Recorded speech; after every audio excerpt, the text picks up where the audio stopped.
There's an ancient Greek short novel called The Ass, not to be confused with the Latin novel Apuleius' The Golden Ass, which was based on this shorter Greek novel. And just to clarify, ass means donkey. Don't get excited. Although this book contains a lot of the other kind as well. But yeah, the earlier Greek novel, The Ass, is absolutely the foulest novel that I've read from antiquity. And there's a fragment of a novel called Iolaus that was discovered, I think, in the past century. And it also just seems to be a straight-up Greek picaresque. The picaresque, again, the seedy adventures of... The good-for-nothing hero. Good-for-nothing hero. My favorite kind. Yeah, just, going from bar to bar and getting into trouble. Just a long bar crawl. Yeah.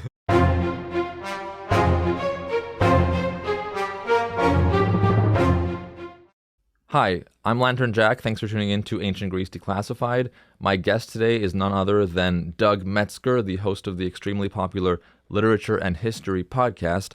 Now, Doug, when I was in high school, I learned that the first novel ever was a work called Pamela by, I believe, Samuel Richardson in the 1700s. Then I went to college, and freshman year I was taught, actually the first novel was Don Quixote, a little earlier.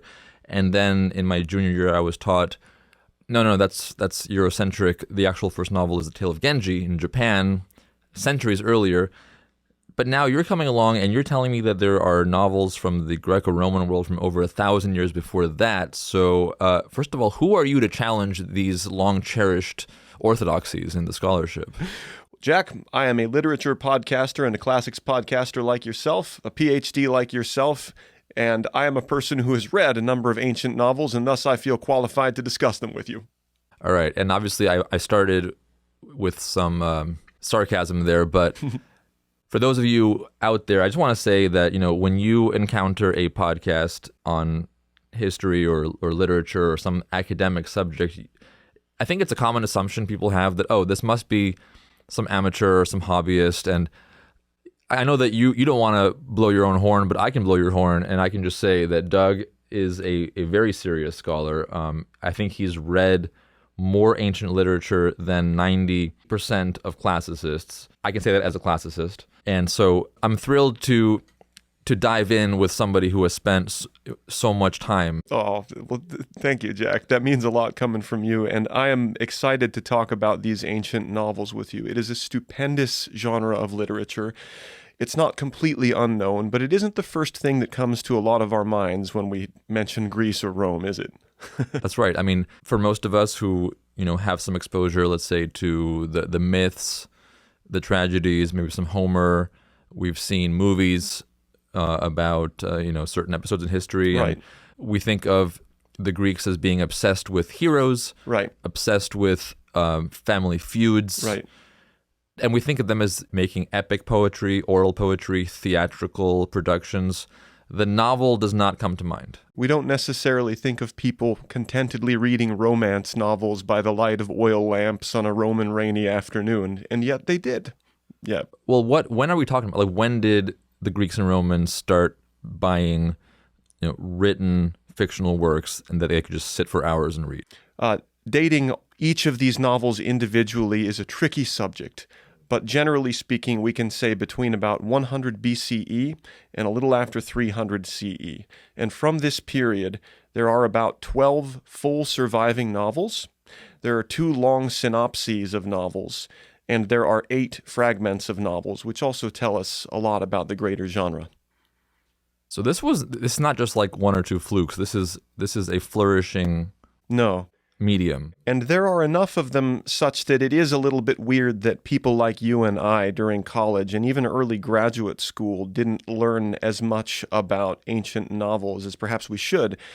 Samuel Richardson's Pamela was published in 1740, and Cervantes' Don Quixote was 1605 and 1615. And these are wonderful books. They're not even close to being the earliest novels. Another book that you mentioned, The Tale of Genji by Murasaki Shikibu, is an 11th century Japanese novel.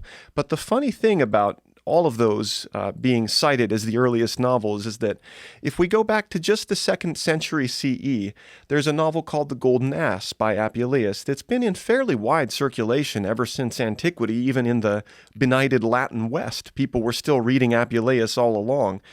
And it's been a full extant novel since the 2nd century, and the question is, why would anyone ever say The Tale of Genji, or why would anyone ever say Pamela or Don Quixote when Apuleius has been there the whole time? And so his Petronius's Satyricon. These have been in circulation, and they've been fairly influential in their own way. But these are just the Latin ones, and there are many, many Greek ones as well. Well, knowing you personally, I know that you read insane amounts of literature of all sorts. So do you think that these are like fun reads? I mean, do you enjoy reading them? Out of the 12 of them, and I'm glad you asked that question actually early in this conversation, because academics often don't have those conversations. The conversations where you say, hey man, is this actually any good? Yeah. To actually answer your question, I'd say about 3 of them are really good, and maybe 2 more of them are decent. And then things start to get interesting, because you have ones that are chimeras of books, like the Alexander Romance, for instance, that are made of different parts, and ones that have a lot of chronological jumps in time frame that make them difficult to read if you're unfamiliar with the genre. And then at the far end, you have books that are so utterly terrible that they're good because they're so bad. There's a book called The Ephesian Tale by a writer named Xenophon of Ephesus, done right around the beginning of the 2nd century CE. And it is so full of a carnival of sex and violence and poor narration that it is actually just fun because it's so bad. It's like watching an ancient Greek B movie where the director was, on acid or something. So they run the gamut between excellent and shockingly terrible. Well, I ask this kind of, and I know that this is not the kind of question that you would discuss at an academic seminar. And this is the podcast. Sure. We're trying to have fun here. And I think our listeners, part of this is interesting just historically. Like, is there a precedent for modern novels? But part of it's just like, well, do I want to pick up a copy? Do I want to pick up a copy? Right. Yeah. Is there any one of these novels that if I'm going on a vacation, I could just grab it and be guaranteed a good time on the beach reading through it? I would say a couple of them would fit that Which criteria. one would you take on the beach? Well, my gut response is that the ancient Greek adventure romance novels, and there are 5 of them, 2 of the 5 are honestly pretty decent novels by our contemporary standards, and those are Leucippe and Clitophon by Achilles Tatius, which was done toward the end of the 2nd century, and then Longus's Daphnis and Chloe. And again, these are I mentioned that there are 12, or roughly 12, full surviving novels from antiquity. 5 of those 12 have kind of the same plot. And this is an adventure romance plot. And Daphnis and Chloe is one of those 5, and so is Leucippe and Clitophon. And they are genuinely pretty entertaining novels. Yeah. Okay, so those are your top 2. Okay, so roughly half of the surviving novels fall into this template of the adventure romance. Correct. Do the other half fall into a single template, or is it kind of just scattered? Let me talk about that a little bit. In this archive of about 12 full surviving novels, 2 long synopses, and then 8 fragments, we can see 4 different genres braiding together, which I'll quickly go over. Number 1 is the adventure romance. Boy meets girl. Boy and girl are both beautiful aristocratic Greeks. They fall in love, of course. Sometimes they get married right away. Sometimes it takes a while. Then a bunch of adventures befall them, and these adventures might include pirates, shipwrecks, bandit kidnappings, wars, seductions, and more seductions. And then eventually the boy and the girl, the hero and the heroine, end up together at the end of the book. So that's one, if you know just one thing about ancient novels, that's a pretty good one to remember. And like you said at the beginning of our conversation, it doesn't sound particularly classical, does it? It sounds like a typical rom-com. That's right. Sounds like a Saturday evening rom-com. And it's not a bad plot. It's not offensive. It's just very, very familiar. And we wouldn't expect something from antiquity to be so familiar. So that's number 1. Let's go through the other 3 more quickly. The next is what we call picaresque. Picaresque is a term that literary scholars use to describe the adventures of rogues and ne'er-do-wells journeying through dens of iniquity and brothels, and in the case of Roman picaresques, literally orgies. The Satyricon and the Golden Ass have all kinds of scurrilous adventures. So that's number 2, picaresque. Number 3 is a historical novel. So some of these novels have historical settings. They're set in the Achaemenid period, for instance. They might be set in ancient Egypt. So that's number 3. And then the final genre that's braided through these ancient novels is what we might call the geography. In antiquity, there was a kind of adventure tradition of geographers talking about where they went to far-off places. Ctesias, Iambulus are ancient geographers who discuss their adventures in faraway places. So those 4 genres fill these ancient novels. The adventure romance, number 1. Number 2, the picaresque. Number 3, the historical novel. And then number 4, the geography story. And they're all kind of woven together in these novels that exist. For instance, one of the boy-girl romance novels might involve adventures in faraway places, or one of the boy-girl romance novels might involve picaresque episodes. But that's basically what's in this whole archive, what I just described. Well, do you want to walk us through the plot of one of them? Yeah, let's go through the plot of one of them. I'll do it fairly quickly. I'm going to summarize the plot of a book called Callirhoe, but as I summarize this, keep in mind that the plot of Callirhoe is very similar to the plot of other ancient Greek romance novels. I'm glad you're not picking one of the 2 beach reads. Sure. We don't want to do spoilers here. I don't want to spoil Leucippe and Clitophon or Daphnis and Chloe, which I genuinely recommend as a fan of literature. So Callirhoe is, today, it often gets the credit as the actual first novel. So that's something to keep in mind. We loosely date the novel Callirhoe to between 50 and 100 CE. We can talk about the dating in detail if you want. As you know, as a classicist, dating is dangerous business in antiquity. Yes. It's always a bit of guesswork, but that's Callirhoe. The story of Callirhoe... Do we know the author? The author, we know that he names himself as Chariton of Aphrodisias, law clerk to Aethiopica. So he was from West Anatolia, and in fact, a lot of these ancient novelists are from all over the ancient Roman world. And I should have said that an overwhelming preponderance of these ancient novels is the 2nd century CE, the Pax Romana.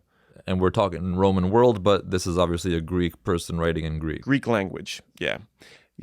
So Chariton of Aphrodisias' Callirhoe is a love story. It's set in 400 BCE or thereabouts, so it was during the ancient Achaemenid Persian period. This is a historical novel. It starts in Sicily. A boy and a girl meet, hero and heroine meet. It has kind of a nasty, dark beginning because after the young couple is married, the hero kicks the heroine in the stomach because he's under the impression that she's cheating on him.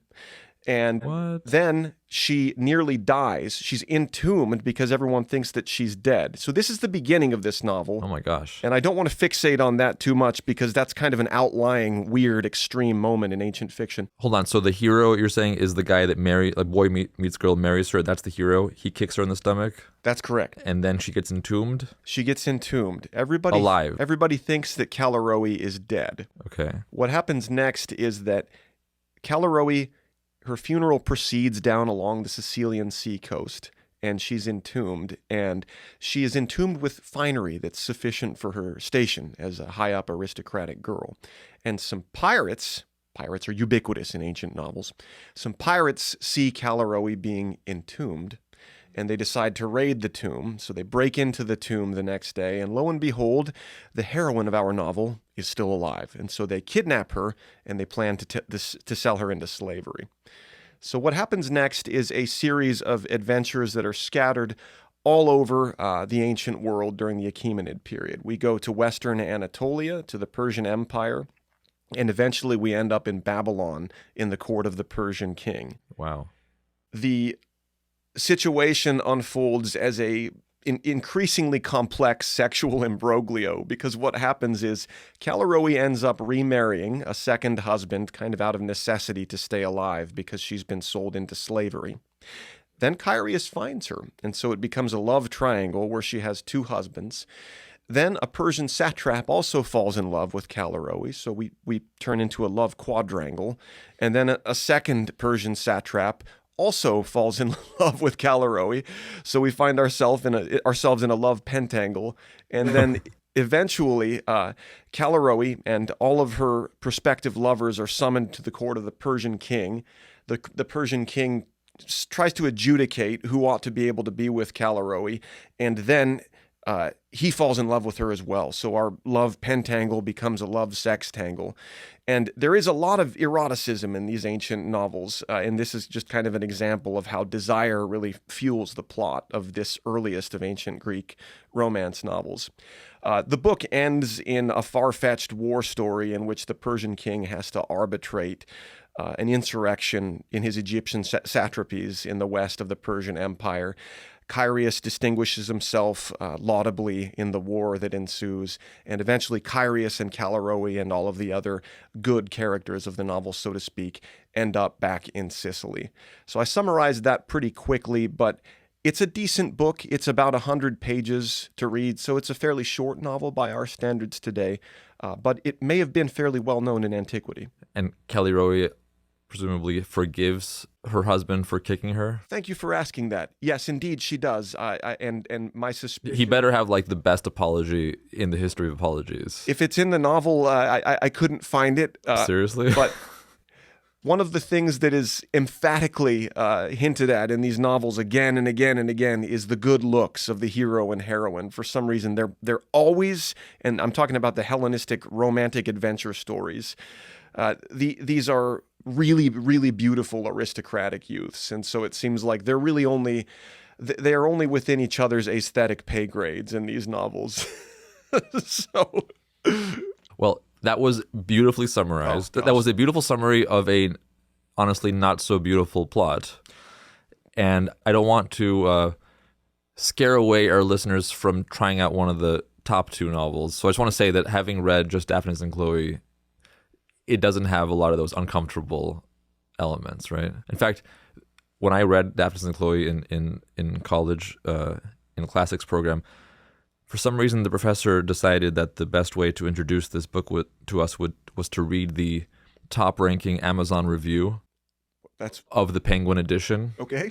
And I think it said, if you don't like this book, I don't want to know you. Like, this is the most charming story I've ever read in my life. Well, let's talk about that since it's come up. Daphnis and Chloe, I don't imagine a ton of people listening or watching have heard of Daphnis and Chloe, but it's a pastoral romance novel that came out around 200 CE, very, very roughly. Again, this dating is approximations.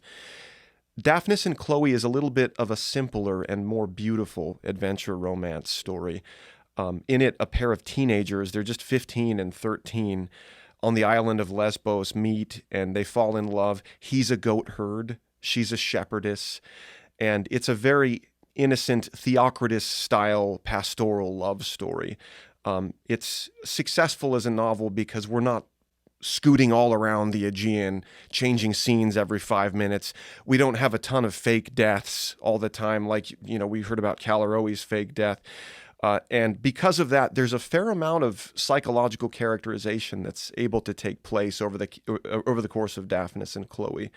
The German writer Goethe loved Daphnis and Chloe so much that he said he reread it every year. And if you think about literary romanticism, this emphasis on the beauty of childhood and the beauty of nature, Daphnis and Chloe has all of that in spades. So it's a good one to read.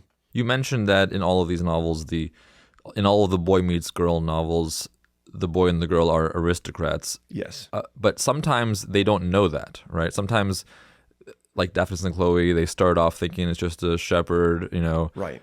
And then, of course, you discover that they were abandoned by some aristocratic family who left tokens that were hidden somewhere. So, okay, in how many of these novels is it clear from the get-go that this is the creme de la creme of the society? And in how many of them do we have this, revealing of identity later on?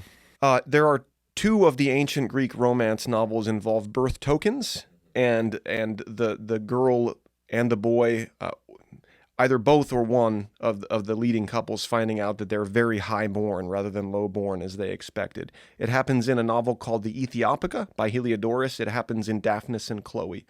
This is an old plot. It's the plot of Euripides' Ion, It's the same story as told in Plautus's The Rope. Centuries and centuries later, Oliver Twist is yet another character who finds out, oh, I'm not so low-born after all. And it's part of the very happy endings of these books. And it does make quite a nice ending when somebody who's been, kind of kicked around over the course of the novel that is a good person that you're rooting for, that they're not so low afterward. And then based upon what they've been through, when they become an aristocrat, they can be a better person than the aristocrats were to them. So it's part of the beauty of Daphnis and Chloe, even though, look, sometimes these low-born protagonists turning high-born aristocrats is a little bit cheesy and predictable, absolutely. Yeah. I mean, many things are coming to my mind here. First of all, you use the word happy ending, and Greek literature of the earlier centuries is notorious for never having a happy ending, with few exceptions. Greek tragedy sure doesn't, and epics just end when they end, yeah. I mean, there are a few tragedies that do have a happy ending, like the Iphigenia in Taurus. Let's talk about late Euripides then, if it comes to that. Sure. Has it come to that? It has. Okay. There always comes a time in the afternoon.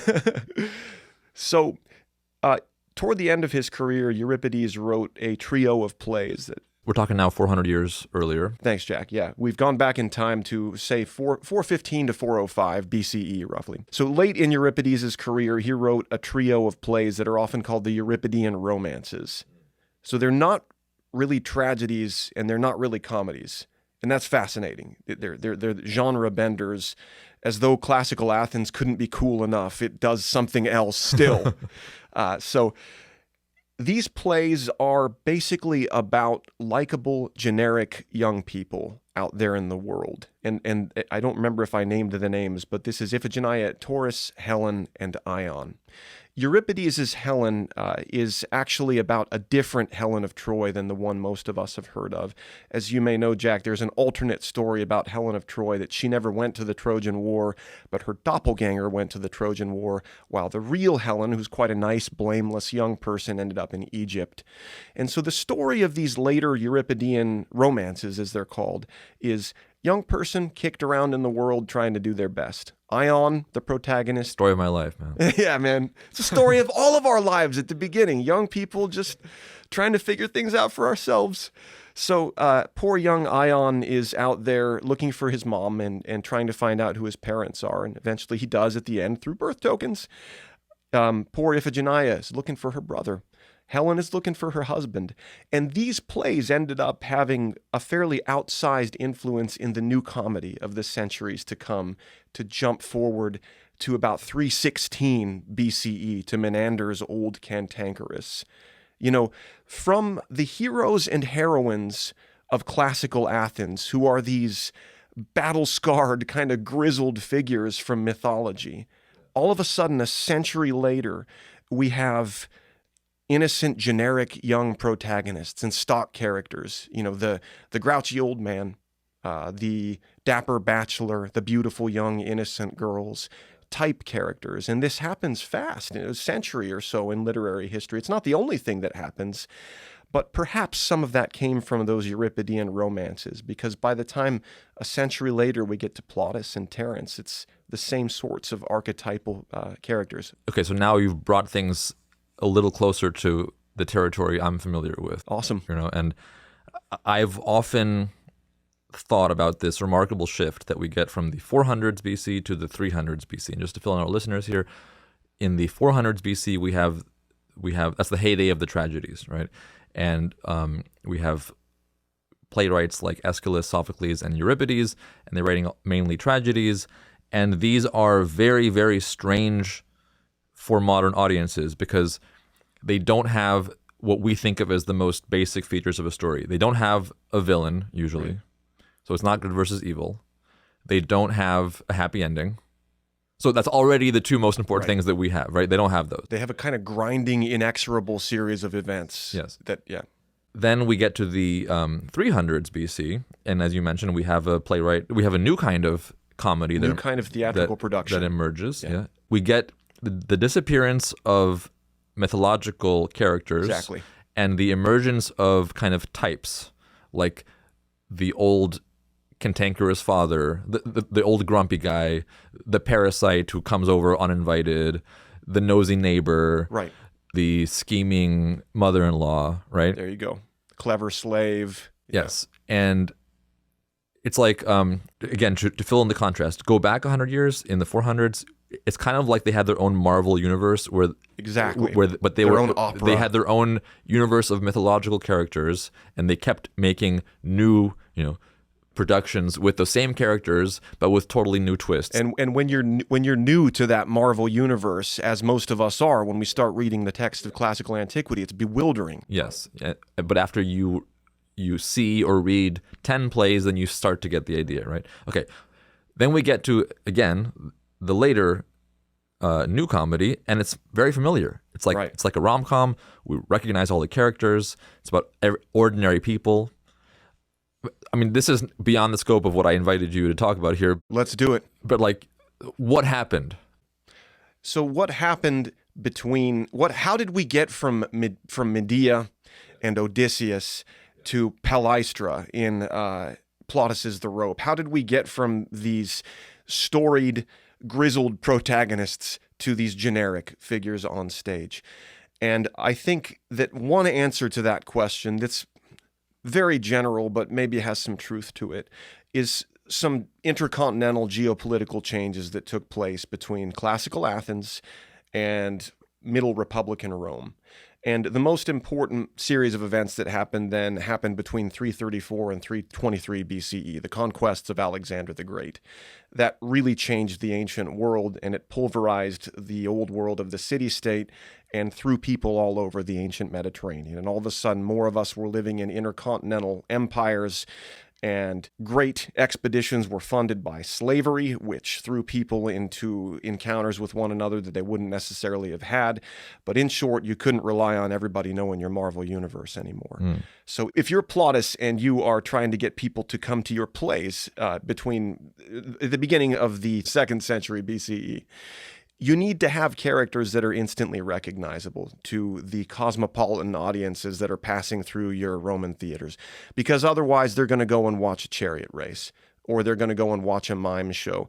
They need to look up on that stage and say, "Oh, it looks like a funny, clever slave doing clever slave stuff. Oh, I know this. I haven't seen this exact one, but I kind of recognize this." Yeah. And I think you take the point that the shift to stock generic characters marked a more deracinated world. So in short, the birthplace of the theater is Athens. It starts as a very localized phenomenon. Very quickly, the theater spread all over the Mediterranean world. Right. Very quickly, Alexander and other enterprising conquerors bulldoze over the city-state.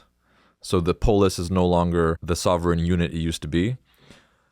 You get this massive shakeup of populations, and they're all now craving this entertainment that spread like wildfire, and so this form of entertainment evolves to have like a kind of instant appeal to an audience, as Right. opposed to requiring the audience to know some backstory. Yeah. The same transition takes place across the pre-exilic and post-exilic books of the Old Testament as well, because we kind of move from the old heroes like Moses and Abraham in the earlier books of the Bible and the Deuteronomistic history to later figures like Esther, like Tobit, like Daniel. These are later books of the Bible, maybe 2nd century, 3rd century BCE, in which we similarly have more generic, appealing, younger protagonists bandied about by dangerous worlds. So I'm glad you brought this up, because during these later centuries BCE, the Hellenic world and the Jewish world collide, and there's so much exchange of information and stories there. Right. I think most people don't realize that people in, is it still called Judea in the 1st century BC, or ancient Israel, people there are watching tragedies featuring characters like Moses Right. on the theater stage. Right.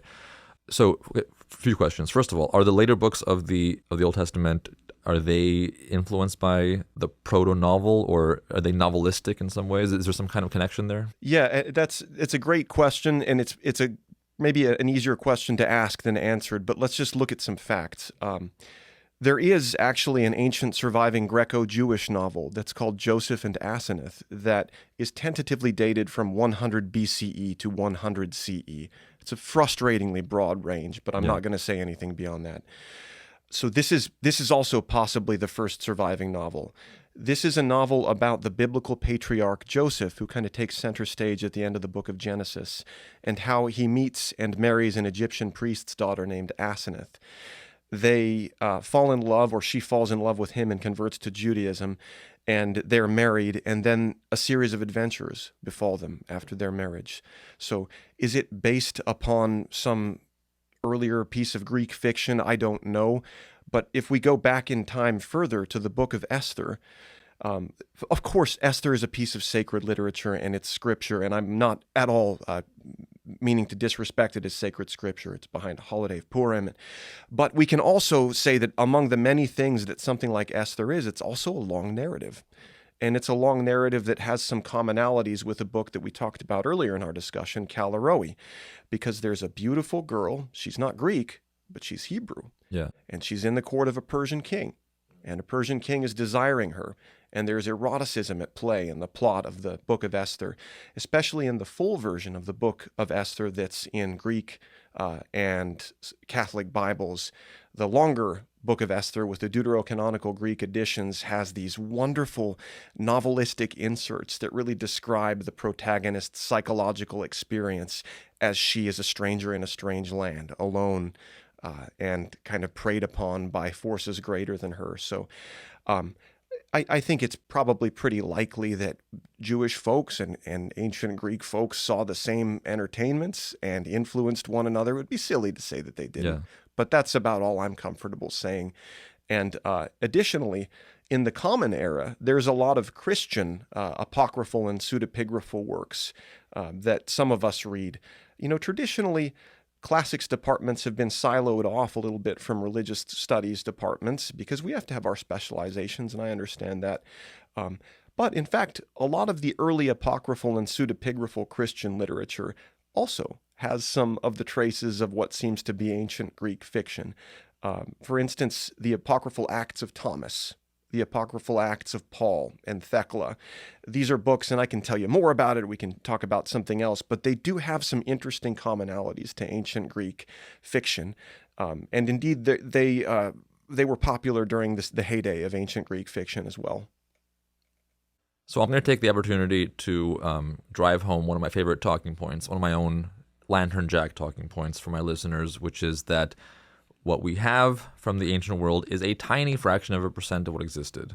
And I beat people over the head with this because this is not said enough by historians. Okay, so you have looked at all of these surviving pieces of evidence, which constitute a tiny fraction of what actually existed back then. Yes. And you've looked at them in the Hellenic, Hebrew, and early Christian traditions. Do you see some common threads of evolution, some common developments happening across this time frame and across these cultures? I think that I do, and the scholarship on the subject has as well. The most prominent example is that ancient Greek fiction, especially ancient Greek romance and erotic fiction, it matures. It gets to be more self-referential and ironic. The story of Cyrus and Callirhoe, the one that I summarized earlier, again dated from about 50 to 100 CE, it's not a particularly complicated novel. It has decent psychological characterization for a very, very ancient novel, and it's very interesting. But it's not very self-conscious. It doesn't make fun of itself the way that some later ancient Greek novels do. Because look, when you're telling the same story, when you're doing genre fiction, it can get a little bit trite. And the novel that I mentioned that was so terrible that it was good has no sense of itself as a toweringly ridiculous story of sex and violence in a series of loosely concatenated instances. So, but by the time we get to someone like one of my favorite novelists of antiquity, Achilles Tatius, who wrote a book called Leucippe and Clitophon, and then Daphnis and Chloe, which we talked about, the authors are very much able to make fun of the very genre of which they're a part. And to give you an example, there's a moment in the novel Leucippe and Clitophon, which might be my number one recommendation, in which the heroine has been disemboweled. This is fake death stuff, so same as Callirhoe. Oh, she died. Later, the heroine is decapitated, although she's not actually decapitated. It's okay. Wait, in both cases, you think she's been killed? The hero sees the heroine disemboweled. Then the hero sees the heroine decapitated and thinks that she's been decapitated. Then later, the hero believes that the heroine has been murdered by this mistress who has purchased her after she's been sold into slavery. But eventually, the hero says, "Oh, Leucippe, my poor Leucippe, how many times must I watch you die?"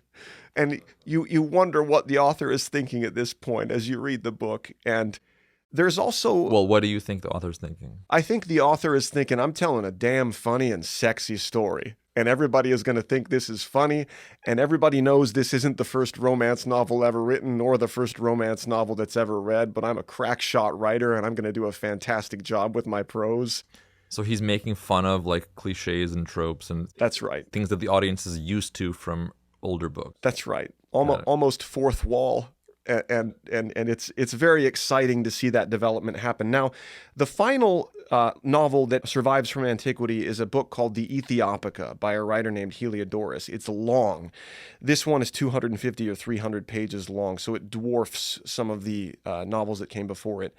The Aethiopica was something that Cervantes read and enjoyed. It was something that Jean Racine loved and read, so it actually was fairly influential in literary history. Shakespeare references it at one point. So during the many stages of the Renaissance, the Aethiopica was on some bookshelves. And just to finish answering your question about the change of this genre over time, the Aethiopica kind of shows the genre getting more and more convoluted, because by the time we get to the Aethiopica, there's multiple time frames going on and multiple narrators, and we're going back and forth. It's actually kind of a plot that's easy to get lost in.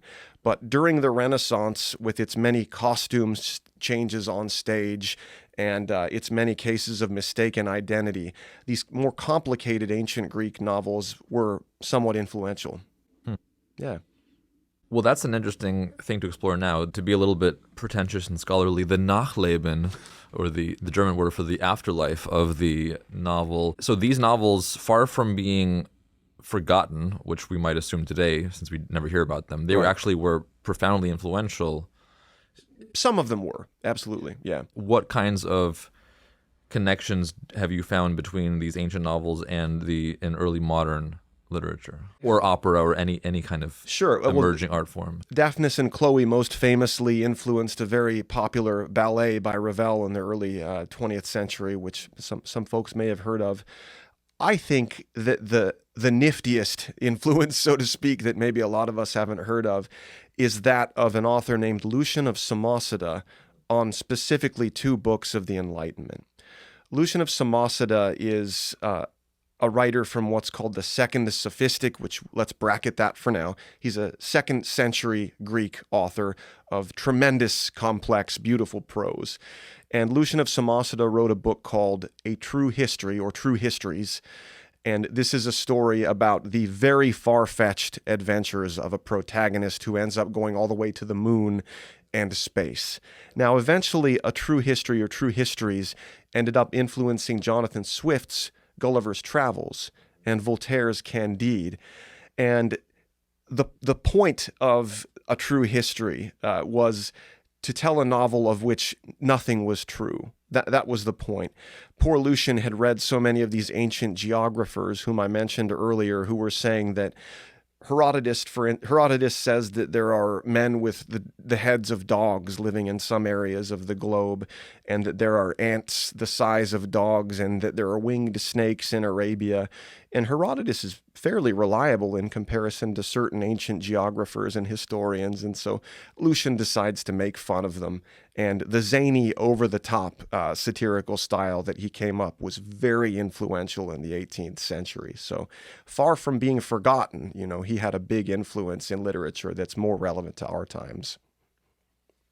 Yeah, so it's not that the novel was invented twice independently. It was, and I always hesitate to even point to anything and say that's an invention because you don't know what came before that. But well said. But we see the flourishing of the novel in antiquity, and then we see the flourishing of the modern novel, and these are not two independent things. They're actually one fed into the other. And I think another myth that's good to debunk is that the Renaissance was not just one thing. The Renaissance was a series of chronologically and geographically scattered revivals of specific books. It wasn't just Petrarch discovering love elegies. It was something that happened again and again over the 1400s, 1500s, 1600s. And so as this happened and ancient Greek texts came back into circulation, they too were part of the resuscitation of classical literature and culture. Yeah. All right, I'm going to ask you something that might catch you off guard. Bring it. Have you heard of a movie called The Adventures of Baron Munchausen? I've heard of it. So Terry Gilliam, one of my favorite directors, made a movie called The Adventures of Baron Munchausen, and it has like entire sequences like lifted right from Lucian's True Histories. That's awesome. Like the main characters go to the moon. Yeah.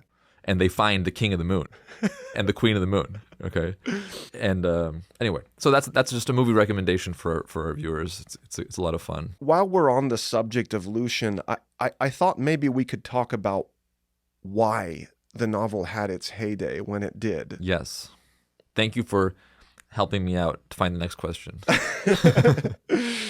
So, again, dating these ancient books is very difficult, and we have to be tentative in advancing any chronological hypotheses. But there is a significant amount of evidence that the 2nd century CE is a sort of renaissance of the novel. And like you said, the novel may have come from much earlier centuries, maybe the Hellenistic period. But clearly, by the 1st and 2nd century, its locomotive has picked up steam and it's moving along.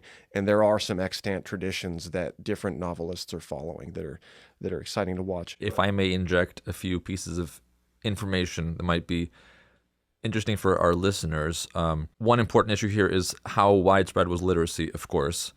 And this is a huge debate. Scholars disagree widely on this. There's people that are like, oh, only the elite of the elite could read. There's people that say, actually, it was pretty widespread. So that's never going to be resolved anytime soon. I happen to be of the opinion that thinks that literacy was much more widespread than we have thought. Archaeologists are discovering ever more examples of casual writing by nobodies. Like, you have been on digs in Egypt to uncover stuff that's just in the ground. And you've been on tours with me in Greece where we've seen ancient graffiti where some guy's like, I'm Chariton, these are my goats, I just came by this rock and decided to write. Or things that they wrote on ostraca to oracles. Hey, is my husband going to get a job? Yes. Yeah. In the Oxyrhynchus papyri from Egypt, there are all kinds of letters written by slaves, written from a mother whose son is off in military service, asking for news, written by somebody who asking a lawyer to help him because his neighbor ripped him off. Right. Okay, so I think that literacy was more widespread throughout all of antiquity than we have thought. And then if you look at the fluctuations over time, the 2nd century AD is probably the most prosperous overall. This is why Gibbon famously said, if I could live at any time in history, I would live in the 2nd century AD in the Roman Empire. Right? And that is answer number one as to why. Good job. I'm interviewing you now. But that is the first answer as to, at least decent approximating answer as to why the novel seems to have had a heyday in the 2nd century. Material prosperity. The leisure classes had time and money to spend. And also, and this takes us to topic number 2, which is a little bit less intuitive, but the owner class, so to speak, of the Roman Empire could also pay Greek tutors to teach their kids to read some Greek and to speak some Greek. And so that takes us back to the subject of something I mentioned called the Second Sophistic. This is a really interesting fact about the 2nd and 3rd centuries of the Roman Empire. So the Second Sophistic, explained plainly, was a return to the antiquarian oratory and prose stylings and verse stylings of the classical period. If prithee thou couldst imagine in the middle of this interview I jump into Elizabethan English, that's what they were doing during the 2nd century. And it was a movement for and by Greek speakers to use a self-consciously erudite style of speech that had all of the majesty of the classical past. So this would be like if we suddenly started a new type of writing where we wrote like the King James Bible. There you go. Yeah. Right. So why would they do this? And there's a lot of answers, and a common one is that Greeks at this point, of course, still had a lot of pride in being Greek. And although they were being employed to teach, Gaius number 1 and Gaius number 2 and Publius number 1 and Publius number 2 year after year after year, they wanted to do something that was stimulating to them and to write books that were stimulating to them and to have their own register of speech that was maybe a little bit more cordoned off from the common Greek that they were teaching to the Latin kids that they were tutoring, the Romans. And so in that sense, then, this Second Sophistic movement is sometimes understood as a subaltern or a colonized class's assertion of itself against the colonizers. And there's one more thought that I wanted to communicate on this, and that is that these ancient novels that we've been talking about, many of them, as I mentioned, have historical settings. They're set in the most famous of them, the most successful of them was called the Alexander Romance. And it's an ancient novel from the 2nd century, like so many of them, about the adventures of Alexander the Great. And during the days of Alexander, during the days of certain days of the Greco-Persian Wars, these were times when Greeks looked back to them, when Greeks during the 100s CE looked back in time. These were times when the Greeks were the bosses and everyone else knew their place to some extent. Yeah. And so some of these ancient novels have historical settings, maybe to hearken back to a world of Greek Mediterranean dominance. And you can understand why that would be appealing to them. It's interesting because at the same time that you're talking about with the flourishing of these novels, we find somebody like Plutarch who's writing the parallel lives, where he's writing biographies of pairs, one Greek, one Roman, right? And he's trying to show actually the virtues of the Greeks and of the Romans are compatible. They're the same, right? It's a similar project. He's trying to say, yes, we're all Roman now. Yeah. But we once were Greeks who were the top dogs. And it's okay that we're Roman now because ultimately it's the same civilization. And to sort of mention another source close to the same time, the poet Juvenal is a Roman conservative of the old stamp of Cato the Elder, and he is skeptical about Greeks. When you read his satires, he sees the Greeks as effete, decadent Easterners, and he thinks that Romans should be doing bicep curls in their fields while drinking brown broth and eating brown bread. And so if you were a Greek person in, say, 120 CE, and you had this kind of angry, jingoistic Roman conservative talk against Greece going on around you, just like Plutarch, you would kind of want to at least express equivalency, but maybe even remind the Latin-speaking world, hey, show us a little bit more respect, please. Well, this brings us to the issue of the fact that there are Greek novels and there are Latin novels at the same time. Are these rival traditions? Are they the same tradition in two languages? Like, what's going on there? That's a great question. There used to be a scholarly instinct to bifurcate them and to say, well, the Greek novels do X and the Latin novels do Y. And what the old story was that the Greek novels are about alabaster young heroes and heroines going on their chaste adventures until they wind up in holy matrimony. That's the Greek stuff. And the Latin stuff is about orgies and violence. It's just that if you actually read these books, that hypothesis does not hold water. The most prominent Latin novels that survive today are the Satyricon by Petronius and then Apuleius' The Golden Ass. The Satyricon doesn't survive in full. And yeah, those are pretty scurrilous novels. They have a lot of detailed scatological sex scenes, bestiality, just X-rated stuff.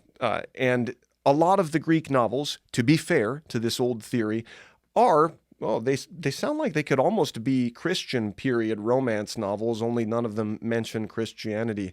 And so it seems like there is a little bit of a difference, but there is a couple of exceptions. And one of them is that there's an ancient Greek short novel called The Ass, not to be confused with the Latin novel Apuleius' The Golden Ass, which was based on this shorter Greek novel. And just to clarify, ass means donkey. Don't get excited.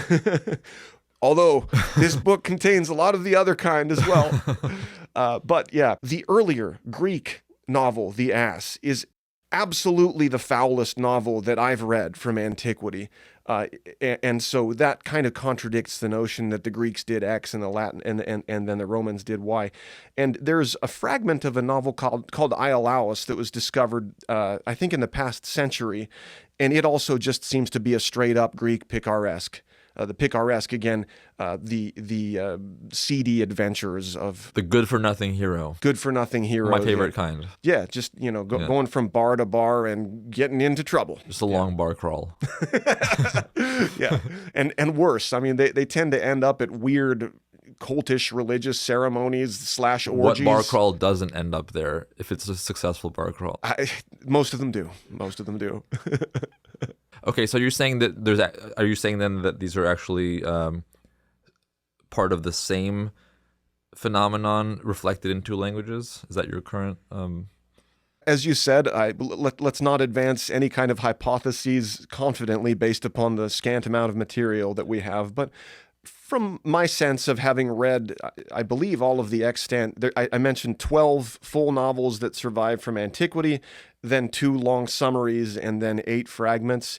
It seems like there was a tradition of boy-girl romance that was specific in ancient Greek fiction, but ancient Greeks also wrote about all the same stuff that Latin speakers wrote about as well. The weird thing about The Golden Ass by Apuleius. Around 160 CE, by the way. Yeah. So that's in Latin. Yeah. But it almost pretends like it's in Greek. Like the first page, the authorial voice, the narrator says, like, I am of Athenian, Spartan, and Corinthian earth. Right. Right? And I am going to tell you my Milesian tales, which is a euphemism for raunchy literature that Miletus was famous for producing. Yeah. And the whole story takes place in Greece. The names of the characters are Greek.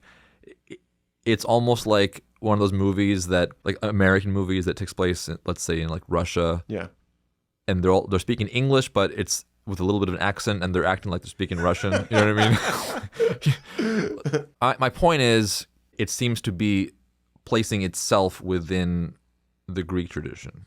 I think it absolutely does. And if it's based on the earlier Greek ass by the writer who's often called pseudo-Lucian, because we don't know what to call the person who wrote the earlier version of the ass, then he's certainly practicing a tradition of ancient Greek fiction. In that case, though, the Latin version is the more learned, the more philosophical, and the more sublime. Sure.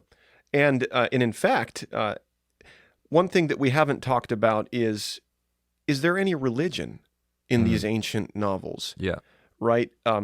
And to stick with what we were just talking about, at the end of Apuleius's Latin novel, The Golden Ass, done around 160 CE, the protagonist, who has been transformed into a donkey and has undergone all kinds of harrowing adventures as a donkey, he ends up being saved by the goddess Isis, the ancient Egyptian goddess who is the mother of Horus. And then he's changed back, and he decides that he's going to devote his life to Isis and the cult of Isis. So this is an interesting ending. It's unusually theological and salvific, because the ancient Greek romances, they involve an appearance here or there from Eros or Venus, but they don't really involve, the Zeus or Hera stomping around on stage and bloviating like so many epics, ancient Greek and Roman epics do. What do you think is the significance to that ending in Apuleius, if anything? I think that it's an unusual ending in the ancient novels that have come down to us, because it's so instantaneous and such a decisive spiritual ending. And it's an exception in the general rule of secular endings of these books. So the general rule is marriage, happily ever after. Let's see. Well, there's so many of these books, and I'm not trying to give you a complex academic answer. To the 5 romance novels, absolutely. They're Jane Austen endings, and sometimes with some ugly stuff swept under the rug, but they're definitely happy romance endings. Outside of that core of 5 ancient Greek romance novels, though, there's a fairly broad gamut of texts that are a little bit more difficult to generalize about, that have different kinds of endings based upon what their genres are. How pervasive is the raunchy stuff in the ancient novels? Yeah, that's what everybody's been waiting for here, I'm sure. Yes. So there's a lot of different kinds of sex scenes in these ancient prose novels, and they range from euphemistic and allusive, that you understand that a couple came together or a trio came together on one side, and then in the middle, some honestly pretty wonderfully written sex scenes, which is subjective, but and then on the other side to where we get into the kind of like weird and degrading by modern standards. And I would say that generally this isn't a scatological or pornographic style of writing, with certain exceptions. I'm looking at you, Petronius' Satyricon and Pseudo-Lucian's The Ass. Those get pretty gross. But in general, the sex scenes kind of imply things more than they give an anatomical play-by-play to speak. So, What's the weirdest one of all? oh man, well those have to. And you can describe it euphemistically. I plan to. The strangest ones to modern ears probably are the ones related to the donkey. And yes, what you're thinking, it's that. The man who's turned into a donkey? The man who is turned into a donkey who, let's just say, sleeps with, to say it euphemistically, a woman. There is a fairly detailed play-by-play of this in the ancient Greek novel, The Ass, and then a less detailed one in Apuleius' The Golden Ass. This was an old legend, everybody. I mean, it's a strange one, but it was an old legend. We might know the story of Pasiphae, the Cretan queen who sleeps with a beautiful bull from whence comes the Minotaur. So this isn't anything new. But when we encounter it in the familiar pages of something like a novel, it's just strange when you start actually reading a sex scene in which a lady and a quadruped get steamy together. If somebody is listening right now to you talk of these quadrupeds and is burning to know more, where can they go to find out more about ancient novels? Well, that's a tantalizing transition to so many right now, I'm sure. And for everyone who's listening, these books are often beautiful, psychologically rich portraits of people, just like later novels are. We kind of have focused on some of the oddball aspects of them, but they are also terrific stories about good people adrift in the world. That might be the signal feature of early fiction. The best place to look for more information on these is, as always, as I say in my podcast, to read them for yourselves. There is a book that I'm showing in the video version of this interview that's called Collected Ancient Greek Novels by editor B.P. Reardon, that has all of them, all the Greek ones. Everything except for Apuleius' The Golden Ass and Petronius' Satyricon. There's no better source than that. If you like podcasts, literatureandhistory.com, my podcast, has free long summaries of 4 of them with some additional commentary. Those include Petronius' Satyricon, Apuleius' The Golden Ass, Heliodorus' Aethiopica, the longest and most complicated novel from antiquity, and Lucian of Samosata's True History. Well, if I may jump in here, I'd just like to encourage our listeners to check out your podcast. They might not have heard it before, but Doug has hundreds of episodes where he's gone through great works of literature from the Babylonians all the way through late antiquity. And what you get in any given episode is you get a classic work of literature that's summarized in an entertaining and gripping way, and then it's analyzed, and he goes through the main scholarly points of interest. He really does his homework, and he gives you like a really educational experience that's just fun. And I can't recommend his series highly enough, so do check that out. Thank you, Jack. Well, I think we've covered a lot of ground. We have. I've learned a lot myself, so I want to thank you for coming on the show. I'd love to have you back to talk about one of the other 100 topics of ancient literature that you've already explored in your podcast. Sure thing. Thanks for having me, and thanks for listening, everybody. These books are important, and I wish more people knew about them because they were a vital tradition in ancient literary history, too. Thanks again.